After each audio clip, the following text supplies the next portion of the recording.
నీ కొడుకు నువ్వేమైనా చేసినావంటే వినాశకాలం వస్తే విపరీత బుద్ధి ఉంటుంది అంటారు. ఈ విపరీత బుద్ధి వచ్చి నువ్వు చేస్తున్నావు. నీ ధైర్యం బహుశా ఒకటి ఏంటంటే అవినీతి డబ్బు ఎక్కువ చాలా ఎక్కువ ఉంది, వీలైతే కనుక గవర్నమెంట్ రాకుంటే పలాయన భరిస్తాం, ఏ రకంగా అయితే కనుక విదేశాలకు వెళ్ళిపోతారు కదా. ఇప్పుడు పాకిస్తాన్లో ఉన్నటువంటి నాయకులంతా అధికారం అయిపోతానే వెళ్ళిపోతారు, ఇక్కడ నుంచి ఇంగ్లాండ్కి వెళ్ళిపోతారు. సో అట్లా ఆ రకంగా నువ్వు వెళ్ళిపోవాలనుకుంటున్నావు. కుదరదమ్మా, కుదరదు. చూపిస్తాం మీకు. నీకు ఒకటే ఒక ఛాలెంజ్ విసురుతున్నా, లోకేష్ గారు, నీకు ధైర్యం ఉంటే రేపు ఇదే రాష్ట్రంలో నువ్వు వచ్చి నివాసం ఉండగలిగితే నీకు సాష్టాంగం పడతా నువ్వు చేసేటువంటి అరాచకాలు. గుర్తుపెట్టుకో.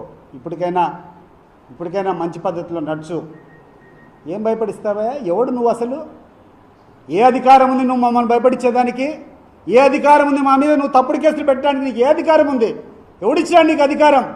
ఈరోజు సామాన్యుని తీసుకొని జెండా బీకితే 307 సెక్షన్ పెడతావా? ఈరోజు సామాన్యుని తీసుకొని పోయి చితకబారుతావా రోడ్ల మీద? ఎవడిచ్చాడు నీకు రాజ్యాంగం? నువ్వు అవినీతి కేసులు పెడతాండవు.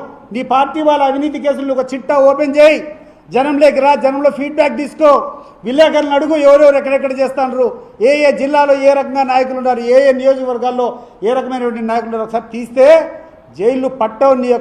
నీ పార్టీ నాయకులు, నీ పార్టీ కార్యకర్తలు చేసే అగడాలు చూస్తే జైళ్ళు కాదు, దేశంలో ఉండే జైలు కూడా పట్టవు.